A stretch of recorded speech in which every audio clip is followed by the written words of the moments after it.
நேராக குழந்தைகிட்ட ஓடிச்சு. அந்த குழந்தைய அது போட்டிருந்த ட்ரெஸ்ஸோடு சேர்த்து கவ்வி தூக்குச்சு. தூக்கிக்கிட்டு வாசல் பக்கம் ஓடிச்சு. நாய்க்குட்டி குழந்தைய கவ்வி தூக்க முடியுமாங்கிற சந்தேகம் உங்களுக்கு இல்லையா? நீங்கள் நம்ம ஊர் நாய்க்குட்டியவே பார்த்து பழக்கப்பட்டிருக்கீங்க. அதனால் நம்புறதுக்கு சிரமமாக இருக்கும். அந்த ஊர்ல எல்லாம் அது ரொம்ப ஸ்ட்ராங்காக இருக்கும். ஒரு ஏதோ கண்ணுக்குட்டி மாதிரி இருக்கும். விஞ்ஞானி அதை பார்த்துட்டார். உடனே அந்த நாய்க்கு வெறி பிடிச்சிட்டுதுன்னு முடிவு பண்ணிட்டு தன்னோட கை துப்பாக்கியை எடுத்துக்கிட்டு ஓடி வந்தார். அவர் வெளியில் நாய்க்குட்டி எங்கே அப்படின்னு பார்த்து தேடுறார். அந்த நேரத்தில் அந்த வீடு இடிஞ்சு விழுது. காரணம் பூமி அதிர்ச்சி. இப்படி பூமி அதிர்ச்சி உண்டாக போகுதுங்கிறது அந்த நாய்க்குட்டிக்கு முன்னாடியே தெரிஞ்சு போச்சு. அதுதான் குழந்தைய தூக்கிட்டு வெளியில் ஓடி வந்திருக்குது. அது மூலமாக அந்த குடும்பத்தையே காப்பாற்றி இருக்குது அந்த நாய்க்குட்டி. இந்த சம்பவம் நடக்கிறதுக்கு 3 நாளைக்கு முன்னாடியே சில பிராணிகளுக்கு இப்படி நடக்க போகுதுங்கிறது தெரிஞ்சிருக்குதான். ஆமாம், அந்த நகரத்தில் 3 நாளைக்கு முன்னாடியே பாம்பு, பல்லி இதெல்லாம் அது தங்கியிருந்த வலையை விட்டு வெளியில் ஓடி வந்துட்டுது. அதே மாதிரி அங்கே இருந்த புறாவெல்லாம் பறந்து போயிடுச்சான்.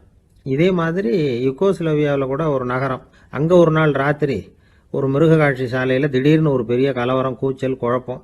அங்கே இருந்த கழுதை, புலி, யானை, பறவை எல்லாம் கண்ணாபின்னான்னு கத்த ஆரம்பிச்சுட்டுது. நீர் யானை அதுக்குன்னு போட்டிருந்த தடுப்பையே தாண்டி குதிச்சு வெளியில் வந்துட்டுதான். மறுநாள் தான் எல்லாருக்கும் விஷயம் புரிஞ்சுது. அடுத்த நாள் காலையில் அங்கே பூமி அதிர்ச்சி உண்டாயிட்டுது. இப்போ பாருங்க, அதாவது மனுஷனை போய் தீர்க்க தரிசி அது இதுன்னு சொல்லிட்டு இருக்கிறோம். இவனை விட அது பரவாயில்லைன்னு தோணுது. அதாவது மிருகங்கள் ஒன்று நடக்க போகுதுங்கிறத முன்னாடியே புரிஞ்சுக்குதே. சரி, இதெல்லாம் எப்படி அது முன்கூட்டி புரிஞ்சுக்குது? அதுதான் படைப்பு ரகசியம். அதை கண்டுபிடிக்கிறதுக்கு தான் மனுஷன் ஆராய்ச்சி பண்ணிட்டு இருக்கிறான். விஞ்ஞானிகளோட ஆராய்ச்சியெல்லாம் ஒரு பக்கம் இருக்கட்டும், வீட்டுக்குள்ளேயே சில ஆராய்ச்சி பண்ணி பாருங்களேன். இப்போ சில யோசனை சொல்லி அதை சோதனை பண்ணி பாருங்க அப்படின்னு ஒருத்தர் சொன்னாராம். அதாவது இப்போ மழை வருமா வராதா அப்படின்னு தெரிஞ்சுக்கணுமா, உடனே ஒரு பூனைக்குட்டி பின்னாடியே மெதுவாக போய் அது என்ன செய்யுதுன்னு கவனித்து பார்க்கணும். பூனைக்குட்டி தன்னோட பாதத்தினால சுகத்தில் அப்படி கீறிக்கிட்டு இருக்கும். அப்படி கீறினா கண்டிப்பாக மழை வரும்.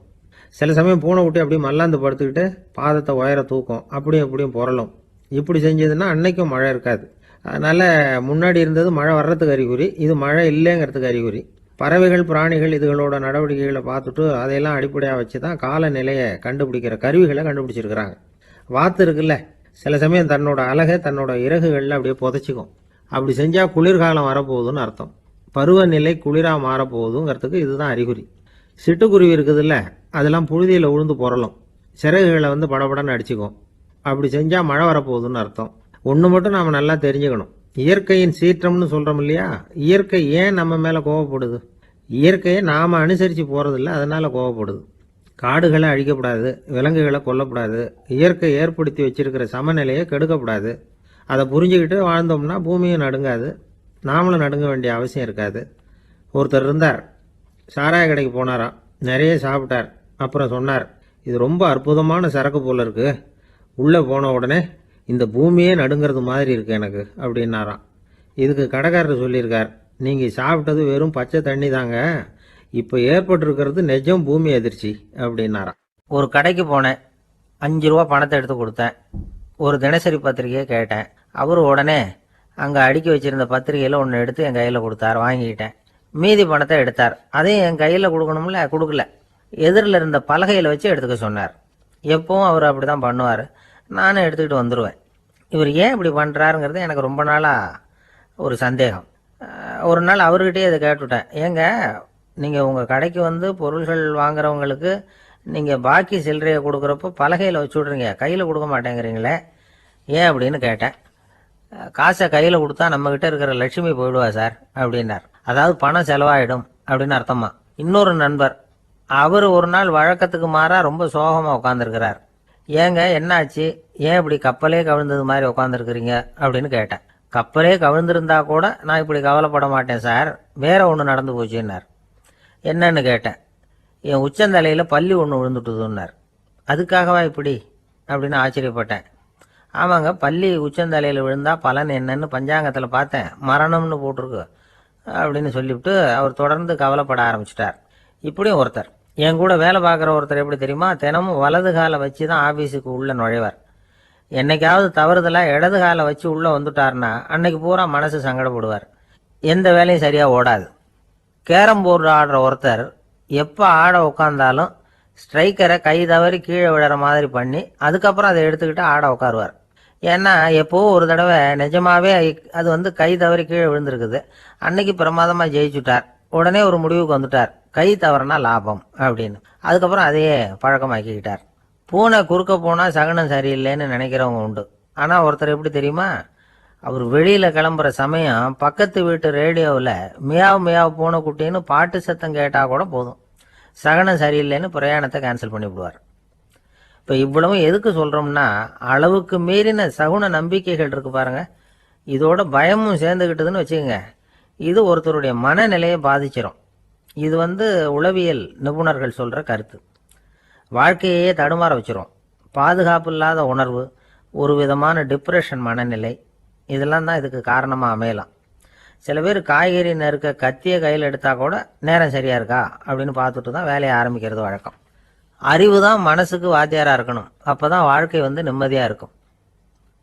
அறிவு மனசு சொல்கிறபடியெல்லாம் கேட்க ஆரம்பிச்சுட்டுதுன்னா இடைஞ்சல் தான். ஒருத்தருக்கு 7ஆம் நம்பர் தான் ராசியான நம்பரான். 7ஆம் தேதி தான் எந்த காரியத்தையும் ஆரம்பிப்பாராம். 7 எழுத்து வர்றது மாதிரி பேரை மாற்றி வச்சுக்கிட்டார். 7 மணிக்கு தான் தினமும் எழுந்திருப்பார். 7ஆம் நம்பர் வீட்டில் தான் குடியிருக்கார். கல்யாணம் கூட 7ஆம் தேதி தான் பண்ணிக்கிட்டார். அவர் ஒரு நாள் குதிரை பந்தயத்துக்கு போனாராம். குதிரையோட பேரையெல்லாம் பார்த்தார். ஒரு குதிரையோட பேர் 7 எழுத்தில் அமைஞ்சிருந்தது. 7 தானே இவருக்கு அதிர்ஷ்ட நம்பர். அதனால் உடனே அது பேரில் பணத்தை கட்டினார். பந்தயம் நடந்தது. என்ன சார் ஆச்சுன்னு கேட்டாங்க.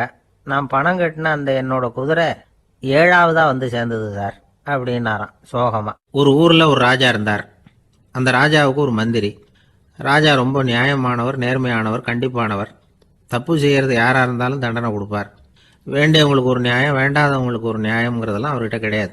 ஒரு சமயம் அரசவையில் அந்த அமைச்சரே விதிமுறைகளுக்கு புறம்பா ஏதோ நடந்துகிட்டு இருக்கார். மன்னருக்கு கோபம் வந்துட்டுது. உடனே அந்த அமைச்சரை கிட்டத்தில் கூப்பிட்டு அவர் கன்னத்தில் ஓங்கி ஒரு அறை கொடுத்துட்டாராம். உடனே அந்த அமைச்சர் என்ன பண்ணார் தெரியுமா, நேராக போனார்.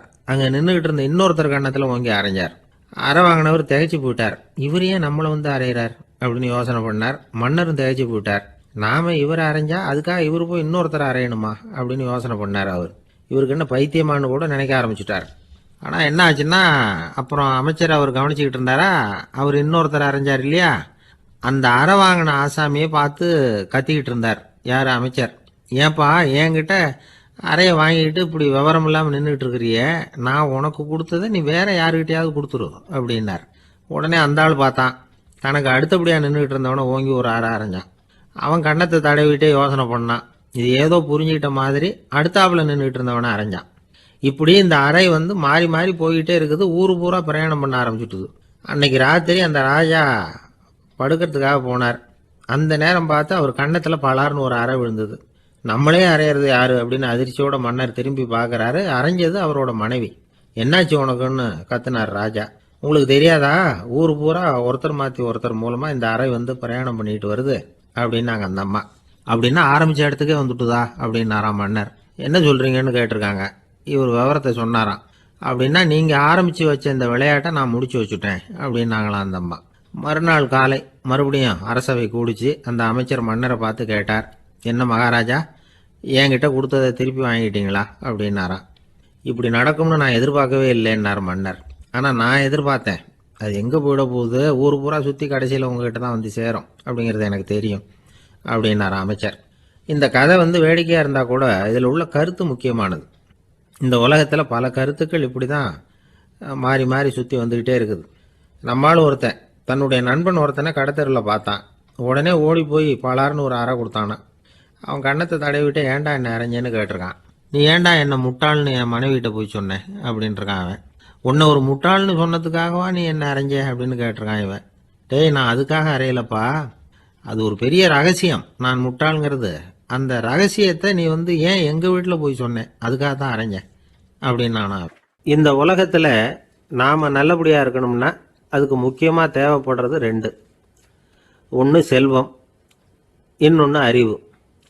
சரி, இது 2ல் சிறந்தது எது அப்படின்னு ஒரு கேள்வி கேட்டால் என்ன பதில் சொல்கிறது? இதே கேள்வியை ஹஸ்ரத் அலி அவர்கள்கிட்ட கேட்டாங்களாம். அவர் ஒரு பெரிய அறிஞர். கேள்வி கேட்டவங்களும் சாதாரண ஆட்கள் இல்லை, இவங்களும் அறிஞர்கள். ஒரு நாள் ஹஸ்ரத் அலி அவர்கள்கிட்ட 10 அறிஞர்கள் வந்தாங்களாம். ஐயா, நாங்கள் 10 பேரும் உங்ககிட்ட ஒரே கேள்வியை தான் கேட்க வந்திருக்கிறோம். ஆனால் எங்கள் 10 பேருக்கும் நீங்கள் தனித்தனியாக பதில் சொல்ல முடியுமா அப்படின்னு கேட்டிருக்காங்க. அதாவது அவங்க ஒரே கேள்விக்கு இவர்கிட்ட இருந்து 10 விதமான பதில் எதிர்பார்க்கறாங்க. சரி கேளுங்க, என்ன கேள்வி அப்படின்னார் அவர். அப்பதான் அவங்க கேட்டாங்களாம், செல்வம் அறிவு இது ரெண்டுல சிறந்தது எது? இதுதான் கேள்வி. ஹஸ்ரத் அலி என்ன பண்ணார் தெரியுமா? அவங்கள ஒவ்வொருத்தரா கூப்பிட்டார். ஒவ்வொரு விதமான பதிலை சொல்லி அனுப்புனார். முதல்ல ஒருத்தரை கூப்பிட்டார், சொன்னார், அறிவுங்கிறது தீர்க்கதரிசிகள், ஞானிகள், மகான்கள் இவங்களோட பரம்பரை சொத்து. ஆனால் செல்வம்ங்கிறது கொடுங்கோலரின் ஆயுதம். அதனால் அறிவு தான் சிறந்தது அப்படின்னார். ரெண்டாவது ஆளை கூப்பிட்டார். உங்ககிட்ட செல்வம் இருந்தால் நீங்கள் தான் அதை காப்பாற்றணும். ஆனால் அறிவு உங்களை எப்பவும் காப்பாற்றும். ஆகவே அறிவு தான் சிறந்தது அப்படின்னார். மூணாவது ஆளை கூப்பிட்டார். செல்வந்தனுக்கு எப்போதும் விரோதிகள் அதிகம், ஆனால் அறிஞனுக்கு நண்பர்கள் அதிகம். அதனால் அறிவு தான் சிறந்ததுன்னார். அடுத்தவரை கூப்பிட்டார். செல்வம் அடுத்தவங்களுக்கு கொடுக்க கொடுக்க குறையும், ஆனால் கல்விங்கிறது அதிகரிச்சுக்கிட்டே வரும், கொடுக்கறதுனால குறையாது. அதனால் அறிவு தான் சிறந்ததுன்னார். இன்னொருத்தரை கூப்பிட்டார். அறிவுள்ளவன் எப்பவும் அதை அடுத்தவங்களுக்கு வாரி வழங்கிக்கிட்டே இருப்பான். அதனால் அவங்ககிட்ட தாராளத்தன்மை இருக்கும். ஆனால் செல்வந்தன்கிட்ட கஞ்சத்தனம் தான் இருக்கும். அதனால் அறிவு தான் சிறந்ததுன்னார். ஆறாவது நபரை கூப்பிட்டார். செல்வத்தை கள்வர்கள் திருடிட்டு போக முடியும், ஆனால் அறிவை அப்படி திருடிட்டு போக முடியாது அப்படின்னார். ஏழாவது நபரை கூப்பிட்டார். செல்வம் கால ஓட்டத்தில் அழிஞ்சிரும், ஆனால் அறிவை கால ஓட்டம் ஒன்றும் பண்ண முடியாது. ஆகவே அறிவே சிறந்ததுன்னார். எட்டாவது ஆளை கூப்பிட்டு சொன்னார், செல்வத்துக்கு எப்பவும் எல்லை உண்டு, நிறை உண்டு, அளவு உண்டு, கணக்கு உண்டு. ஆனால் அறிவுக்கு அப்படிப்பட்ட எல்லை எதுவும் கிடையாது. அதனால் அதுதான் சிறந்ததுன்னார். அடுத்தவனை கூப்பிட்டார். செல்வம் உள்ளத்தில் உள்ள ஒளியை போக்கிவிடும், இருட்டை உண்டாக்கிவிடும், விரிந்த மனப்பான்மையை குறுகலாக்கிவிடும். ஆனால் அறிவு அப்படி இல்லை, இருண்ட உள்ளத்தில் ஒளியை பாய்ச்சி அதை விசாலப்படுத்துது. அதுதான் சிறந்ததுன்னார். கடைசியாக 10வது நபரை கூப்பிட்டார். செல்வம் மனசில் செருக்கை உண்டாக்குது, ஆணவத்தை ஏற்படுத்துது. அதனால் நானே கடவுள்னு நினைக்கிற அளவுக்கு மனுஷனை தாழ்த்தி விடுது. ஆனால் அறிவு பணிவையும் பண்பாட்டையும் வளர்க்குது. அதனால் அறிவு தான் சிறந்ததுன்னார். ஆக இப்படி 10 பேருக்கும் 10 விதமாக பதில் சொன்னது மூலமாக ஹஸ்ரத் அலி அவர்கள் அறிவு தான் செல்வத்தை விட சிறந்தது அப்படிங்கிறதுக்கு 10 காரணங்களை சுட்டி காட்டியிருக்கார். அந்த அறிஞர் 10 பேர் கேட்ட ஒரே கேள்விக்கு 10 பதில் சொன்னார். நமக்கு வேண்டிய ஒருத்தர் 10 பேர் கேட்ட கேள்விக்கு ஒரே பதில் சொல்லி சமாளித்தார். கேள்வி என்ன தெரியுமா? என்கிட்ட வாங்கின கடனை எப்போயா திருப்பி கொடுக்க போகிறேன்? இதுதான் அந்த 10 பேரும் கேட்ட ஒரே கேள்வி. இந்த மாதம் 26ஆம் தேதி தந்துடுறேன் அப்படிங்கிற ஒரே பதில் சொல்லி அவ்வளவு பேரையும் இவர் அனுப்பி வச்சுட்டாராம். எல்லாரும் போனதுக்கப்புறம் இவரை தனியாக கூப்பிட்டு கேட்டிருக்கிறாங்க. அது என்ன சார் கணக்கு, 26ஆம் தேதி அன்னைக்கு என்ன அதிசயம் நடக்க போகுது அப்படின்னு கேட்டிருக்காங்க.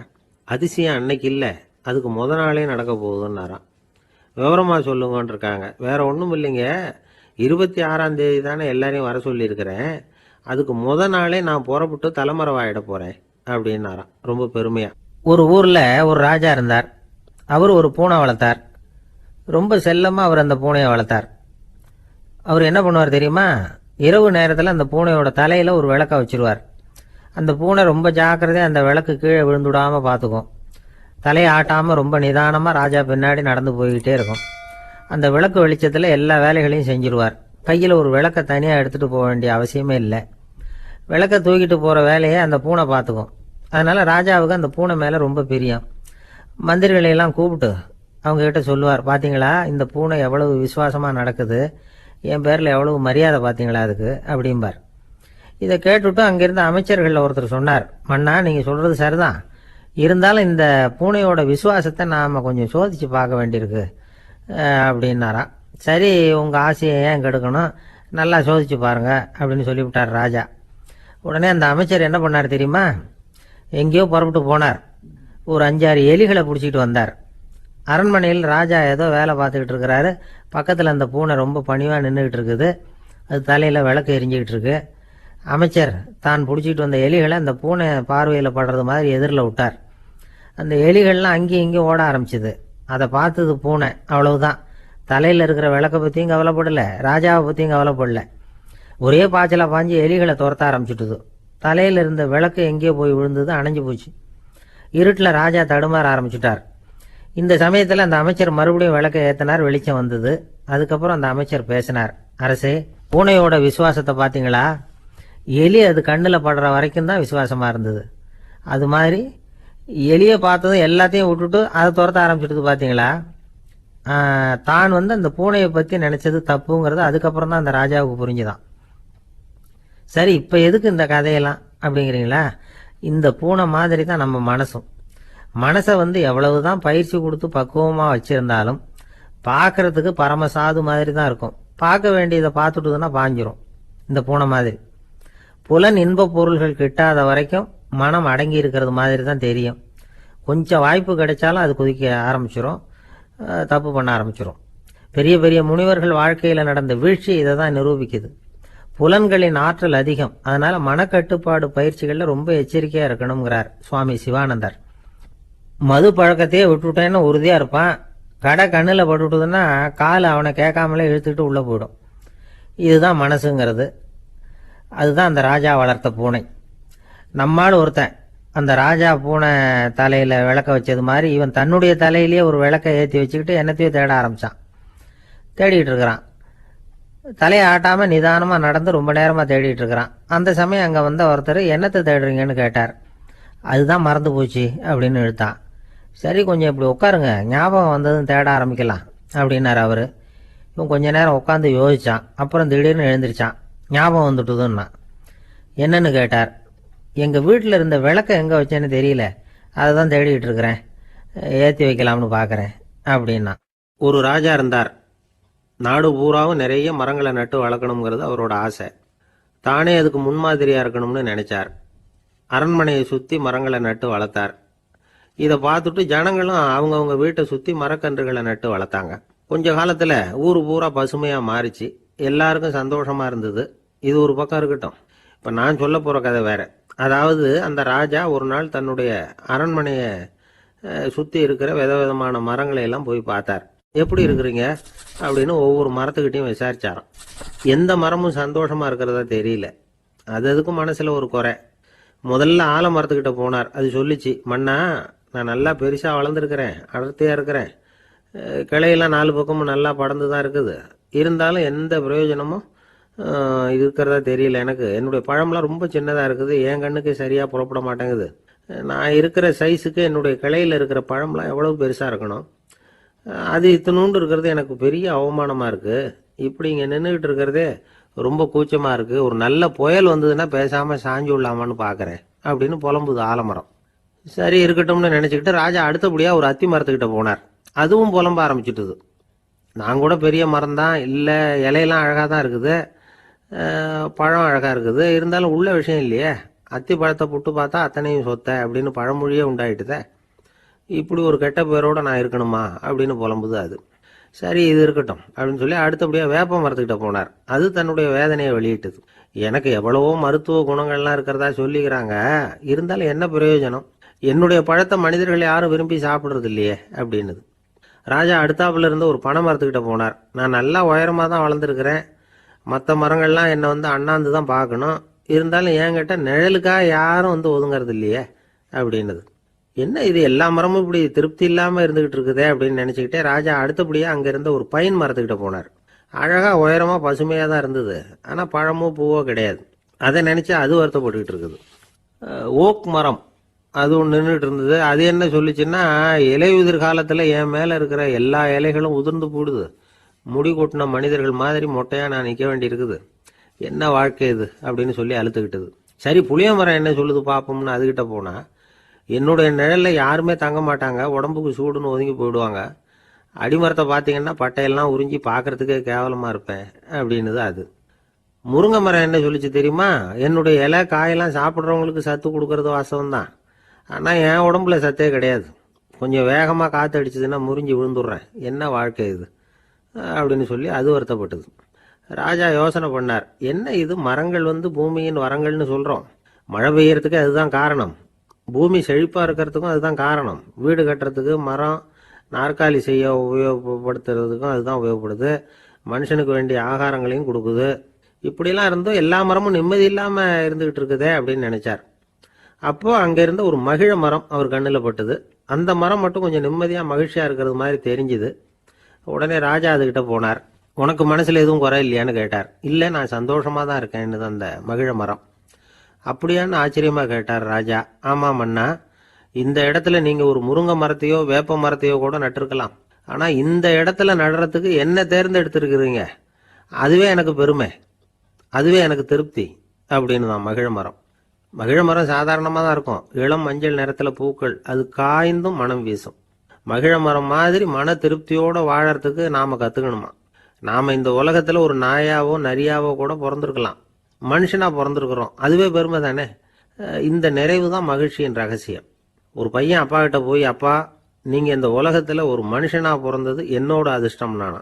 ஏண்டா அப்படி சொல்கிறேன்னு இருக்கார் அப்பா. நீங்கள் ஒரு கரடியாக பிறந்திருந்தா இந்நேரம் நானும் ஒரு கரடி குட்டியாக தானே இருந்திருப்பேன் அப்படின்னு நானா பையன். ஒரு விவசாயி விதைக்கிறதுக்காக வயல்வெளி பக்கம் போகிறார். விதைகளை அள்ளி வீசினார். அப்போ என்ன ஆச்சுன்னா, சில விதைகள் பாதை ஓரத்தில் விழுந்தது, சில விதைகள் முள் செடிகள் மண்டி இருந்த புதருக்கு இடையில விழுந்தது, சில விதைகள் நல்ல நிலத்தில் விழுந்தது. பாதை ஓரத்தில் விழுந்த விதை என்ன ஆச்சுன்னா, அதெல்லாம் பறவைகள் கண்ணில் போட்டுவிட்டுது. உடனே உட்காந்து கொத்தி தின்னுட்டு போட்டுது. அதிகமாக மண் இல்லாத பாறை பகுதியில் விழுந்த விதையெல்லாம் லேசாக வேர் விட்டு முளைக்க ஆரம்பிச்சிது. அதுக்கப்புறம் வேர் கீழேயும் ஆழமாக போக முடியல, மேலேயும் சூரிய வெப்பம் அதிகம் தாங்க முடியல, எல்லாம் காஞ்சி கருகி போட்டுது. புதர் பகுதியில் சில விதைகள் விழுந்தது இல்லையா, முள் செடிகள் காடாக மண்டி போயிருந்தது. அதனால் முளைச்சி வர்ற செடிக்கு நெருக்கடி அதிகமாக போட்டுது, சரியாக வளர முடியல, விளைச்சலும் சரியா இல்லை. நல்ல நிலத்தில் விழுந்த விதைகள் மட்டும் நல்லா முளைச்சிது, நல்லா வளர்ந்தது, விளைச்சலும் பிரமாதமாக இருந்தது. இந்த கதையை சொல்லிவிட்டு கேட்க செவியுள்ளோர் கேட்கட்டும் அப்படிங்கிறார் இயேசு பெருமான். ஆமாம், இயேசு கடலில் நின்ற படகு ஒன்றில் உட்காந்துருக்கிறார். கடற்கரையில் ஏராளமான மக்கள் உட்காந்துருக்கிறாங்க. அந்த சமயத்தில் தான் இயேசு ஓமைகள் மூலமாக மக்களுக்கு பல உண்மைகளை சொல்லிகிட்டு இருக்கிறார். மக்கள் அந்த கதையை கேட்டுட்டு ஒன்றும் புரியாமல் முழிக்கிறாங்க. அதை கவனித்த இயேசு அந்த ஓமையை விளக்க ஆரம்பித்தார். இதில் அந்த விதைக்கிறவர் தான் இறைவன். அவருடைய வார்த்தைகளை விதைக்கிறார். அந்த வார்த்தைகளை கேட்கிற மக்கள் அந்த விழுந்த விதைகள் மாதிரி 4 வகையானவர்கள். சில பேர் பாதை ஓரத்தில் விழுந்த விதைகள் மாதிரி. இறைவன் வார்த்தைகளை அவங்க கேட்குறாங்க, ஆனால் தீய எண்ணங்கள் செய்கைகள் மூலமாக விதைக்கப்பட்ட வார்த்தைகள் அழிஞ்சு போடுது. இறைவன் வார்த்தைகளை கேட்ட உடனே மகிழ்ந்து போய் உடனே சில பேர் அதை ஏற்றுக்கிறாங்க.